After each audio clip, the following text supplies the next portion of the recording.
इसमें आपको ट्रेनिंग में कितने चांस मिलेंगे, ठीक है, आपको बॉन्ड कब देना है, क्या आपका कभी ट्रांसफ़र हो सकता है, क्या आपको कोई प्रमोशन भी हो सकता है, ठीक है, और इसमें आपकी कौन कौन सी ट्रेनिंग होगी, सारी चीज़ें मैं आपको बहुत ही डिटेल्स में बता देता हूँ। इसलिए जय हिंद दोस्तों, रिसेंटली अभी एआई क्लास में कार्गो स्कैनर की वैकेंसी निकाली गई है। तो आज इस वीडियो में हम लोग कुछ डाउट्स के बारे में बात करेंगे, क्योंकि रिसेंटली दोस्तों इस वैकेंसी से रिलेटेड मैंने जो डिस्क्राइब वीडियो बनाया था जिसमें मैंने आपको सारी चीज़ें इस रिक्रूटमेंट से रिलेटेड बताई थी, तो आप लोगों को काफ़ी सारे कमेंट आ रहे थे, या फिर उनको कह सकते हैं कि आपके काफ़ी सारे डाउट्स हैं जिनके बारे में आज इस वीडियो में हम लोग बात कर लेते हैं, जिससे जब 9 तारीख में इसमें एप्लीकेशन स्टार्ट हो जाएंगे तो आप लोग इसमें बेफिक्र होकर एप्लीकेशन कर सकें।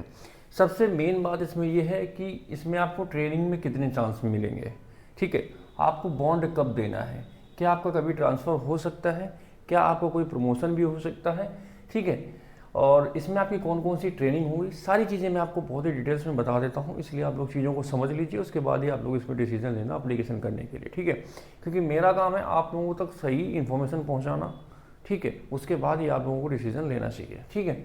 तो रिसेंटली जो आई क्लास में सिक्योरिटी स्कैनर की वैकेंसी निकाली गई है, तो उससे रिलेटेड ये इन्फॉर्मेशन है, क्योंकि अभी एक और वैकेंसी वहाँ पे चल रही है सिक्योरिटी असिस्टेंट की।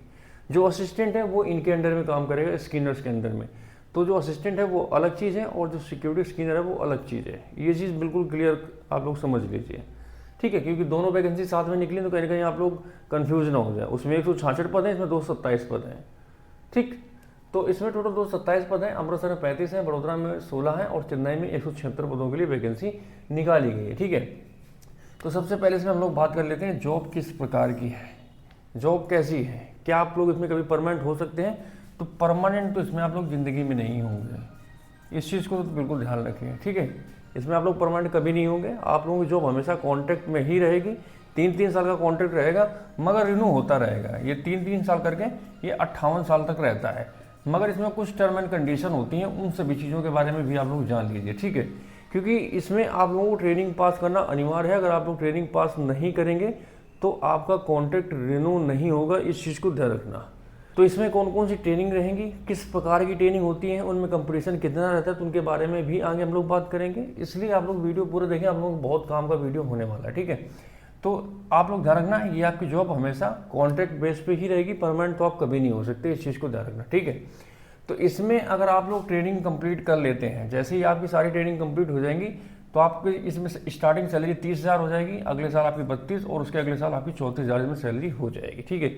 मगर जब तक आप लोग इसमें ट्रेनिंग पास नहीं करेंगे आपकी सैलरी 15,000 ही रहेगी, इस चीज़ को ध्यान रखना, ठीक है। अभी क्या है, इसमें ट्रेनिंग कौन कौन सी होंगी, तो इसमें आपकी कई ट्रेनिंग होती है, जिसमें सबसे पहली ट्रेनिंग होती है आपकी एब्स्ट्रैक्ट इंडक्शन की। ये 5 दिन की ट्रेनिंग होती है। अगर कोई व्यक्ति एविएशन सेक्टर में किसी भी एयरपोर्ट में या फिर एयरलाइंस में ज्वाइन करता है तो सबसे पहले उसकी ट्रेनिंग होती है एब्स्ट्रैक्ट इंडक्शन की। ये 5 दिन की ट्रेनिंग होती है। इसमें आपको बेसिक जो रूल रेगुलेशन होते हैं एयरपोर्ट पर सिक्योरिटी के, उनके बारे में बताया जाता है, जिससे आप लोगों का एपी इशू हो जाता है, ठीक है। एक प्रकार की अवेयरनेस ट्रेनिंग होती है, ठीक है। तो 5 दिन की आपकी ये होगी, ये सभी लोग इजीली पास हो जाते हैं। उसके बाद होती है बेसिक एब्स्ट्रैक्ट की, ये लगभग आपकी 12 दिन की ट्रेनिंग होती है। इसमें आपकी 12 दिन क्लास होगी, उसके बाद आपका एक एग्जाम होता है 100 क्वेश्चन का, उसमें आपके 80 नंबर लाने अनिवार्य होते हैं। ये भी बिल्कुल इजी ट्रेनिंग होती है, इसमें भी सभी लोग मोस्टली पास हो जाते हैं, ठीक है। रेगुलेटेड एजेंट की ट्रेनिंग होती है, ये आपकी 3 महीने चलती है। वहाँ पे आपको सारा चीज़ बताया जाएगा, रेगुलेटेड एजेंट होता है क्या, उसका काम वगैरह क्या होता है। एट एयरपोर्ट पे आपको सारी ट्रेनिंग कराई जाएगी। उसके बाद सबसे लास्ट में आपकी होती है एक्सरे स्कैनर, ठीक है। इतनी आपकी ट्रेनिंग होती है। ये सर्टिफिकेट अगर आपके पास आ जाते हैं तो आप लोग पक्के एविएशन सिक्योरिटी कहलाते हैं, ठीक है। इन सर्टिफिकेट के बाद आपको तो सोचना कहीं नहीं है, आप किसी भी कंपनी में कभी भी ज्वाइन कर सकते हैं अगर आपके पास ये सर्टिफिकेट आपके पास है तो, ठीक है। तो आपको ये ट्रेनिंग पास करना पड़ेगा। ईजी ट्रेनिंग होती है, सभी लोग इसमें मोस्टली पास हो जाते हैं, ठीक है। इसमें क्या है, आपको एक 1.5 लाख रुपए का बॉन्ड भी देना है, श्योरिटी बॉन्ड। श्योरिटी बॉन्ड का मतलब ये है कि आपको इसमें कोई पैसा किसी को नहीं देना है, कि अगर आप समझ जाएंगे आपको 1.5 लाख रुपए किसी को पे करना है, नहीं। जब आप इसमें ज्वाइन करने जाएंगे तो आपको एक स्टाम्प पेपर में 1.5 लाख रुपए का बॉन्ड लिख के देना है कि हाँ आप लोग इस कंपनी में 3 साल तक काम करेंगे। क्योंकि कोई कंपनी किसी एम्प्लॉय के ऊपर अगर 1.5-2 लाख रुपए, ये सारी ट्रेनिंग की कॉस्ट 1.5 से 2 लाख रुपए आती है। इसमें आपको कंपनी बाहर भेजेगी, आपके होटल में रहने का प्रबंध करेगी, आने जाने का प्रबंध करेगी, खाने का प्रबंध करेगी, तो एक कैंडिडेट के ऊपर 1.5 से 2 लाख रुपए कंपनी का खर्चा हो जाता है। अब कैंडिडेट क्या करते हैं, ट्रेनिंग पास किया, एक्सपीरियंस लिया, वो भग जाते हैं किसी दूसरी कंपनी में। तो इन्होंने कहा 1.5 लाख का बॉन्ड रख दिया कि भैया अगर तुम जाना जाओ, मगर हमारा जो पैसा आपको ट्रेनिंग में खर्चा हो रहा है वो पैसा दे के जाओ। सीधी सी बात है इनका। तो आपको मिनिमम 3 साल इस कंपनी में काम करना पड़ेगा, ठीक है, इस चीज़ को ध्यान रखना। अगर आप छोड़ के जाना चाहते हैं तो फिर आपको 1.5 लाख रुपए का ये बॉन्ड देना पड़ेगा, ठीक। बीच में जॉब छोड़ सकते हैं, इसका आंसर यही है जो मैंने आपको बता दिया। 3 साल तो आपको काम करना पड़ेगा, 3 साल के पहले अगर आप छोड़ते हैं तो आपको 1.5 लाख का ये बॉन्ड भरना पड़ेगा। जॉब प्रोफाइल मैं आपको बता देता हूँ। जॉब प्रोफाइल जैसा कि मैंने आपको अपने पिछले वीडियो में भी बताया था, ये सिक्योरिटी स्कैनर की जॉब है, ठीक है। आपको जो एक्सरे मशीन होती है उसको ऑपरेट करना है, वहाँ पे कार्गो का सामान होता है उसको स्कैन करना पड़ सकता है, या फिर पैसेंजर का जो लगेज होता है उसको भी स्कैन करना पड़ सकता है, ठीक है। अच्छी जॉब होती है, सीटिंग जॉब होती है, इसमें आपको कहीं धूप वगैरह में कहीं जाने की रिक्वायरमेंट नहीं है, ठीक है। क्या कभी परमानेंट होंगे? कभी नहीं होंगे, मैंने आपको पहले बता दिया था, ठीक है। ट्रेनिंग में कितने चांस मिलेंगे, ये बहुत ही इंपॉर्टेंट पार्ट है इस वीडियो का।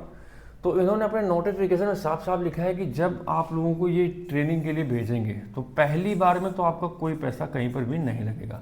इसमें जितना भी खर्चा आएगा, आने का, जाने का, खाने का, रहने का, सब कुछ कंपनी में आपके ऊपर खर्चा करेगी, सिर्फ एक चांस में।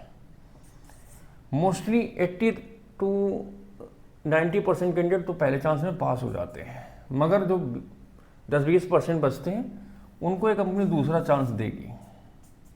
मगर दूसरे चांस में कंपनी सिर्फ और सिर्फ आपका नॉमिनेशन का जो खर्चा होगा वो सिर्फ पे करेगी। इसके अलावा रहने का, खाने का, जाने का, आने का, ये आपको कैंडिडेट को खुद की जेब से पे करना पड़ेगा, मतलब आपकी सैलरी से खुद से कटाना पड़ेगा। और इस बीच में आपकी जो सैलरी पहले 15,000 थी, ये यहाँ पे 10,000 हो जाएगी दूसरे चांस में। अगर आप इनकेस दूसरा चांस भी नहीं पास हो पाते तो फिर आपको तीसरे चांस से बाहर कर दिया जाएगा, टर्मिनेट कर दिया जाएगा बिना किसी नोटिस के। ये टर्म एंड कंडीशन आपको जानना बहुत ज़रूरी है, क्योंकि कई बार होता है लोग नोटिफिकेशन नहीं पढ़ते, जोश जोश में अप्लाई तो कर देते, फिर बाद में जब ये आपके साथ होता है तो फिर आप परेशान होते हैं, काश किसी ने आपको पहले बता दिया होता। तो मैं आपको बता देता हूँ कि इसमें ये सच्चाई है, देख लीजिए, समझ लीजिए। आपको अपने अंदर कॉन्फिडेंस है कि आप कर लेंगे तो जाइए, नहीं है तो वेट कीजिए, ठीक है। ट्रांसफ़र, एक लड़का कमेंट कर रहा था सर क्या कभी ट्रांसफ़र हो सकता है क्या? तो देखो ट्रांसफर का मैं कुछ कह नहीं सकता, बट ये सेम कंपनी मोस्टली जो होती है, जैसे कि आई क्लास इंजीनियर एयरपोर्ट में, तो वहाँ से वहाँ ट्रांसफ़र हो सकता है। 1-1.5 साल आप काम करते हैं वहाँ पे, अच्छा अपना लाइसेंसिंग बना लीजिए तो उसके बाद ट्रांसफ़र वगैरह आपको मिल सकता है, ठीक है। तो दोस्तों ये कुछ इंपॉर्टेंट डाउट थे जिनके बारे में आप लोगों ने कमेंट किया, और मुझे भी लगे ये बहुत जेन्युइन डाउट्स हैं जिनके बारे में डिटेल्स में बात करना चाहिए, तो मैंने आज इस वीडियो में बात किया है। आशा करता हूँ आप लोगों तक मेरी चीज़ें पहुँच गई होंगी, या फिर आप लोग मेरी बात समझ गए होंगे। फिर भी अगर आपको कोई डाउट है तो आप लोग नीचे कमेंट करना, कोई नया डाउट है, नई चीज़ हो आप कमेंट करिए, मैं आप लोगों के सॉल्यूशन के लिए ही यहाँ पे बैठा हूँ। मगर आप लोग मेरा सपोर्ट करें, वीडियो को लाइक करें और चैनल को सब्सक्राइब करें, क्योंकि जब तक आप लोग लाइक और सब्सक्राइब नहीं करेंगे तो लोगों तक इन्फॉर्मेशन नहीं पहुँचेगी, क्योंकि यूट्यूब का कुछ एल्गोरिदम ऐसा होता है जितने लाइक कमेंट आएंगे उतने ज़्यादा वीडियो वायरल होते हैं ना। तो आप लोग हेल्प कीजिए, मैं आप लोगों के लिए यहाँ पे खड़ा हूँ, टेंशन मत लीजिए। जैसे कोई सही जवाब आएगी तो मैं आप लोगों को वीडियो के माध्यम से जरूर सूचित करूँगा। तो आज इस वीडियो को यहीं पे ख़त्म करते हैं, बाकी आप लोगों से मैं जल्दी मिलूंगा एक नए वीडियो में नए जन के साथ। तब तक के लिए जय हिंद, वंदे मातरम।